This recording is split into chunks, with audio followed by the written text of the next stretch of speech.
Welcome to the World United. Welcome to the World United. We have the panel discussion, which will be happening. But before that, we have our last speaker, who I have already introduced, Jyothi Shyamsunder. As mentioned, she had begun her talk, but then she had to leave due to some emergency. So Jyothi is back here, and she will be speaking on Dharma, quantum physics, and the climatic change through behavior. So Jyothi, the stage and the mic is all yours. Hi, Andrea. Thank you so Hi, much. Jyothi. Yes. Jyothi, you have 15 minutes. Yes. Sorry, I had to leave before because I have a pet and he's been alone at home. So he needed my attention. So he needs all my love and care and compassion. So sorry about that. But I'm back because this is something very close to my heart, the topic. Dharma, quantum physics, and climate change. So it's interesting how my journey started many years ago when I was diagnosed with clinical depression, and the doctors wrote me off saying that you're on medication and that's what life is all about for you right now. And divinely blessed, a friend of me put me into a 10-day retreat. And after that, something had shifted. I didn't know what had shifted, but something had shifted. And I went off into the mountains to do some work, and my practice got stronger. So, and after that, my health started doing so well. I started seeing the benefits. And then I started realizing that I'm here. I want to share this with people around the world. So I started doing my own retreats and started conducting my own workshops and all that. And then I realized in the path, that the path of mindfulness talks about dharma, right? And dharma, I've always been wondering what this specific word is. And in fact, in the teachings of mindfulness, which is also called Vipassana, in the ancient language of Pali, which was during the times of the Buddha, he actually in his core teachings mentions about what dharma is. And we all have different interpretations of dharma. And this is a very experiential path. And in the path, I got to realize experientially, not reading some text or because somebody said what Dhamma is. And Dharma, all it means is what you sow, so you reap. So you plant a seed of compassion, you reap the results. You plant a seed of anger, you reap the results, right? So just like the great teacher Thich Nhat Hanh of mindfulness says, Dhamma is all about the seed, right? And as you go on practicing mindfulness, you realize that you come to this state of realization that you face all your emotions, negative. Jyothi, your mic is going to mute.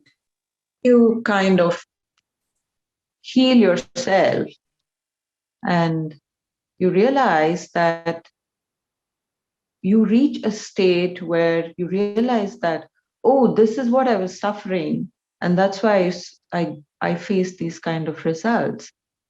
And as you heal,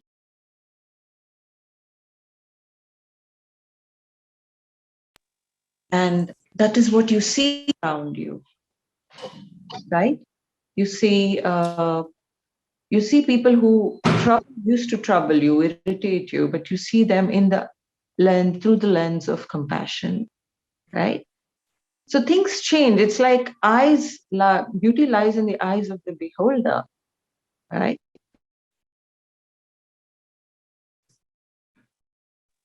This making such changes went deep down into the level of biology, into the level of your human cells, DNA, right? That's what I'm involved in the latest research of mindfulness. How does mindfulness help change us to become better individuals? What happens as deep as in the human body, in the human cells? And that project is something which has not yet been done in the world. So we are embarking on a journey which is not only for me, but for ages to come, right? So what happens in our cells that gives rise to compassion, gives rise to this ethical changes, right? So if we are talking about mindfulness, it is really about a self-awareness tool, right? So I started realizing that as I became so self-aware, I started caring more for the environment around me.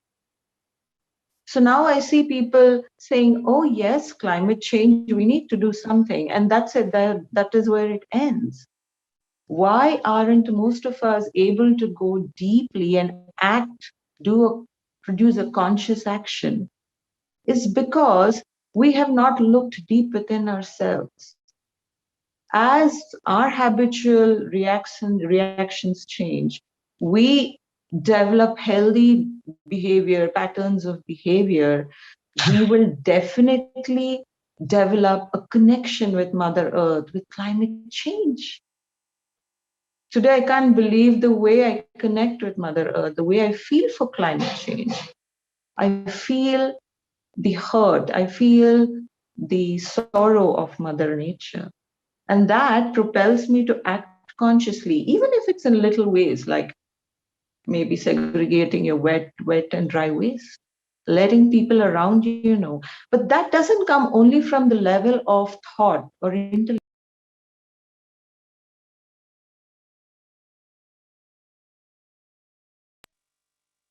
So you can develop a love and compassionate relationship with Mother Nature when you have healed yourself. Self-awareness is at the core of climate change. This is what Dr. Dan Siegel, the great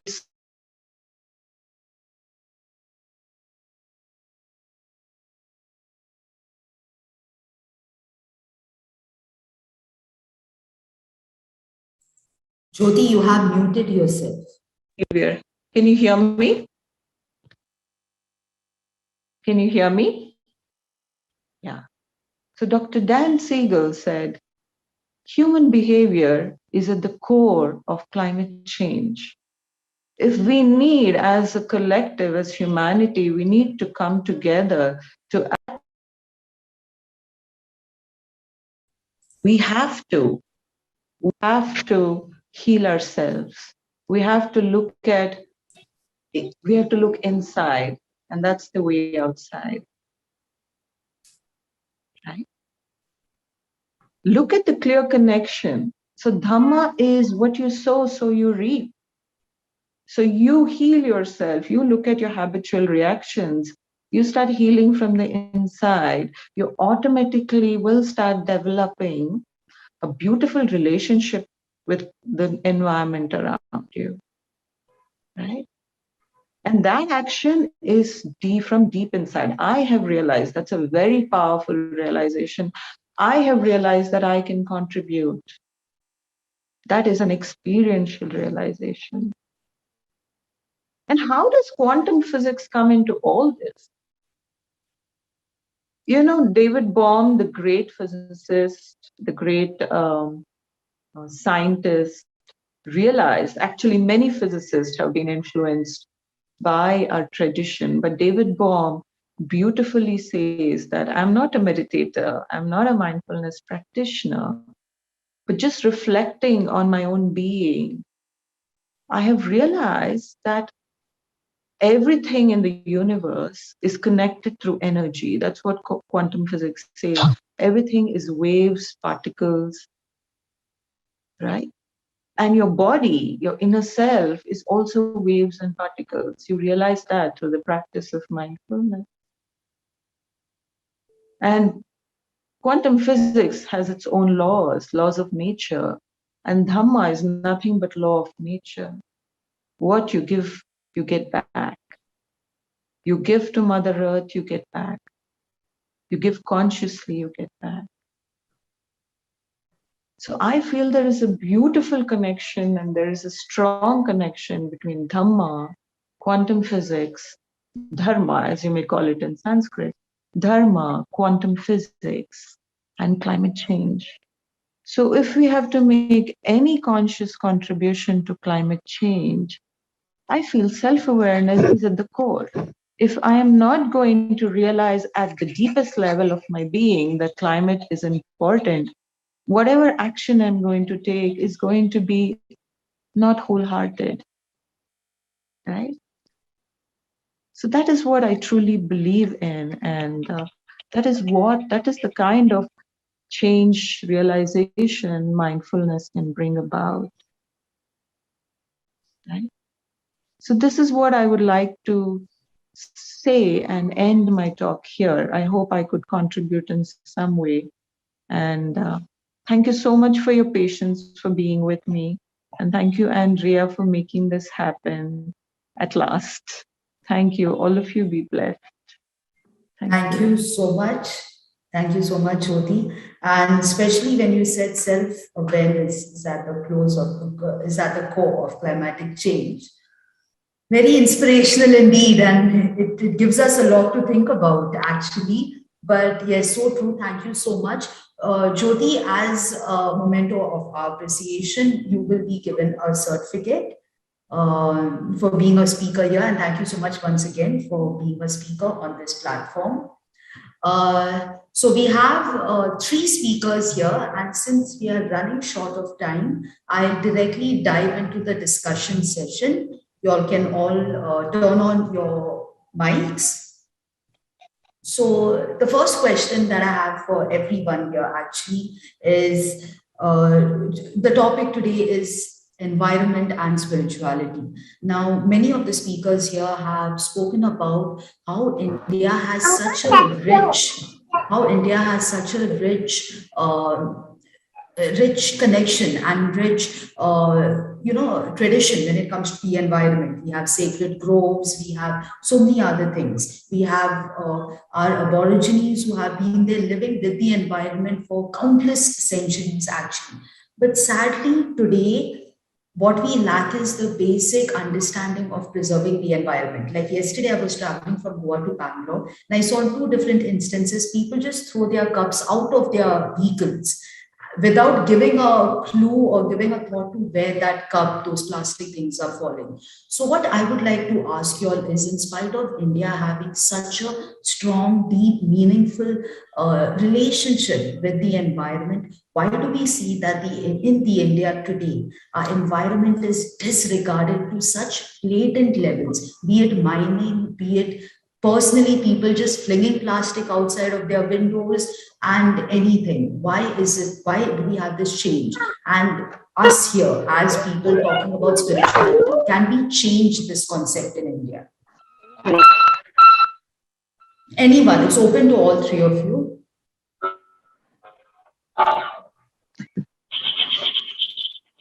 I think I would like to come in, Andrea. I know I just finished, and I agree to what you say. It's become like a scene where I see almost every few days I see people throwing things around. So it goes back. I have contemplated on this. A tradition, a civilization with such rich heritage, where our ancients were so close to Mother Earth, right? What has happened? I contemplate on what has happened. Where has evolution gone wrong? So, personally, what I would like to say is, again, it comes back to how are we going to change this? Well, through helping people become self-aware, self-realization, no matter what kind of probably path you take, whether it's mindfulness, whether it's through sessions, different kind of sessions and different kind of practices, or any other way. I think it's very important for people to realize from the inside, why is this connection to Mother Earth important, right? For them to realize, how am I connected? We're all interconnected. And until people realize this interconnection very deeply, we won't be able to see profound changes. And mind you, this just change is not going to come overnight, right? This has taken many not eras, but probably decades for us to disregard, Mother Earth and bring pain to Mother Earth. Well, the change is going to start slowly and it's going to take time. But I'm so hopeful that with practices like mindfulness or any other practices or self-awareness tool, I think we can definitely bring about change, because people who have become self-aware, I see a very, very, even if it's a small, but a good beginning change of how they relate to environment.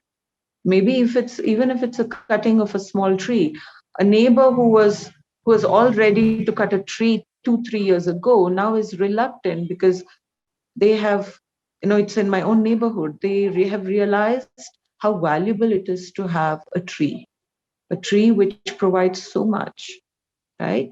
So something in his life has affected him deeply for him to realize this connection. So I think with self-realization, we can do wonders slowly, steadily. That's what I feel. I hope that makes sense.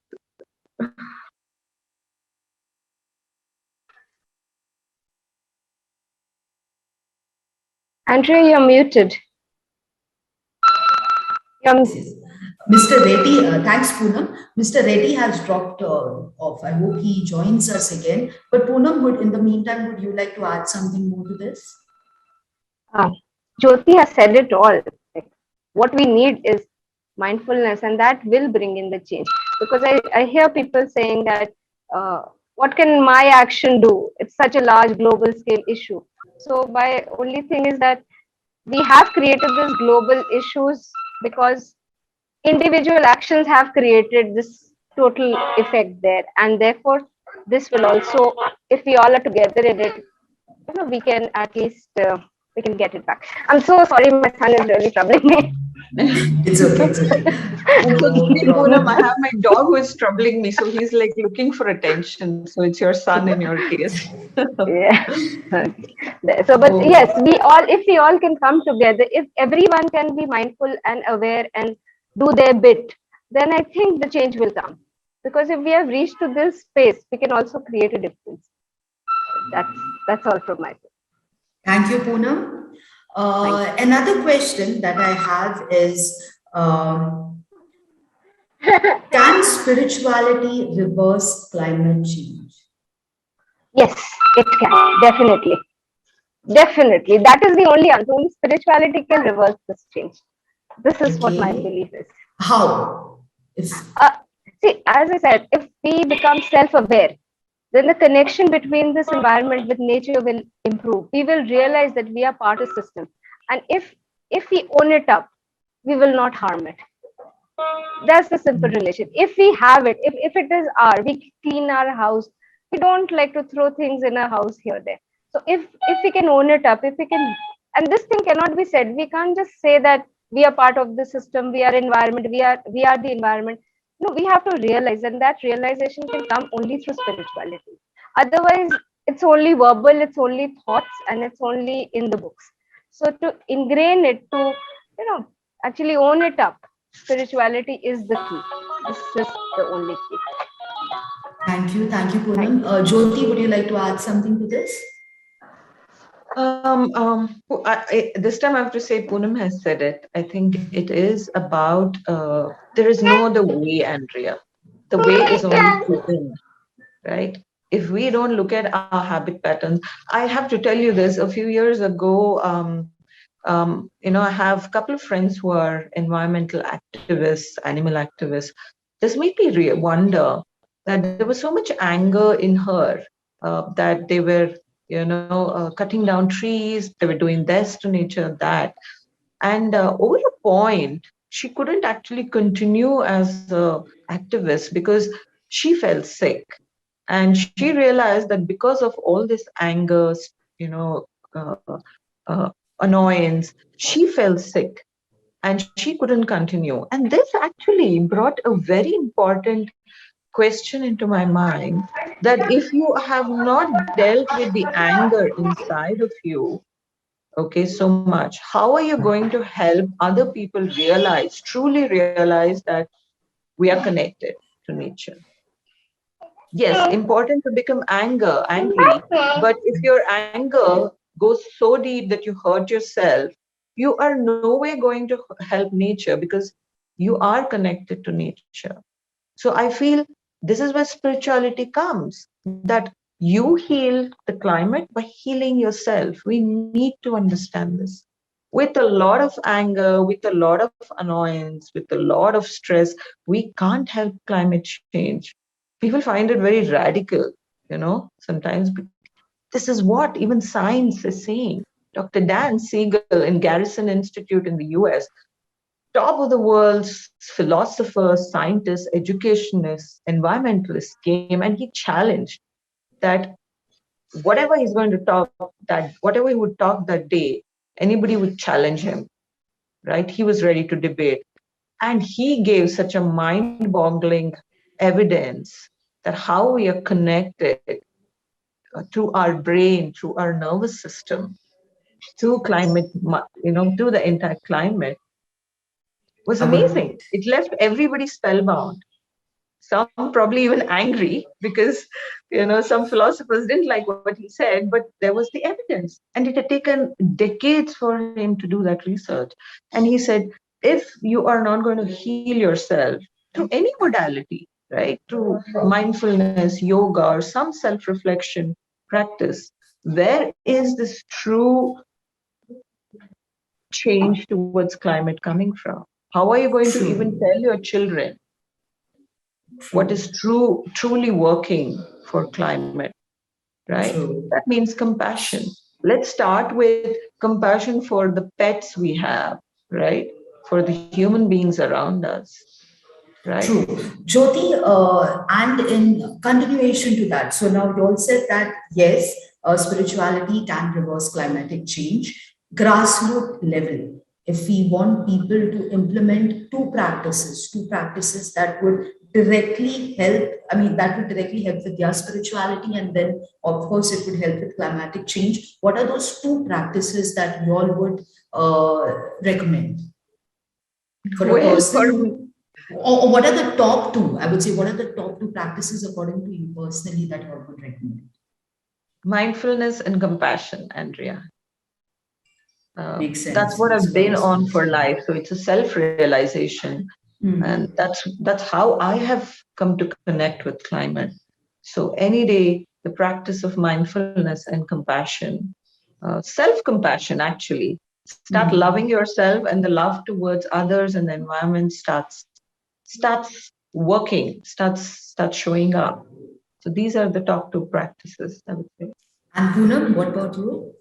Um, yeah, of course, mindfulness, and another word for it is conscious. Live consciously. We should, whatever actions we are taking, we should remember that it has a reaction to it. We should be aware of our actions, and even a little action like something, throwing a cup out of a car window, will have its repercussions. So we should be really living in awareness. So Very this true. is Very true. Thank you so much, Poonam and Jyoti. I'm just checking if there are more. It's 8 o'clock, and I think we'll wind up for today. Thank you so much for shedding light. And personally, for me, it truly has been an amazing session because we have Dr. Yugandhar who's connecting. So let's ask him if he has any questions for us. Dr. Yugandhar, do you have any questions for our speakers?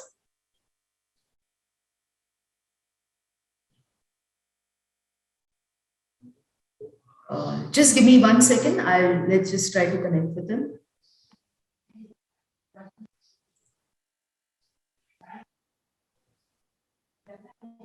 Dr. Yugandhar. Okay, so we have two new attendees, Shami Chabra and Dr. Yugandhar. I would like to ask our audience to, so we are talking about spirituality and environment. We have two speakers here, Jyothi and Poonam. Any more questions for them? We have spoken about spirituality, can it reverse climatic change, about the traditions that we have in India. Shami Chabra, do you have any questions for our speakers?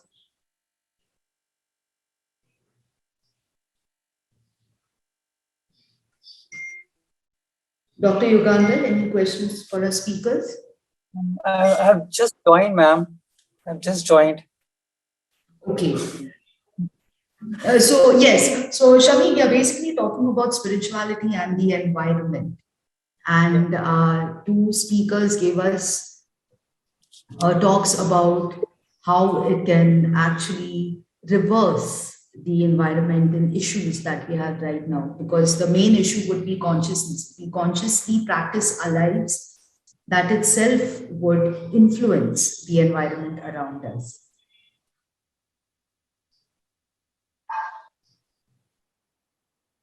Okay. Yes. Okay, so I think there are no more questions. Thank you so much, Jyothi, Shyamsunder, and Poonam Tripathi. Thank you so much for joining us and being speakers. Thank you so much, Mr. Chabra, for also joining us here at the session. It's been a pleasure. I'm Andrea D'Souza. It's been a pleasure moderating this session. Have a nice Sunday and God bless all of you. Thank you. Thank you, Andrea, and thank you, every one of you. Be loved and be blessed. Thank you. And say hi to your baby and hi to your pet. Yes, I have will. a pet too, so I can so understand your situation. Thanks, Andrea. Thank you. Thank you. God bless you. Have a nice day, everyone. Thank you. Yes.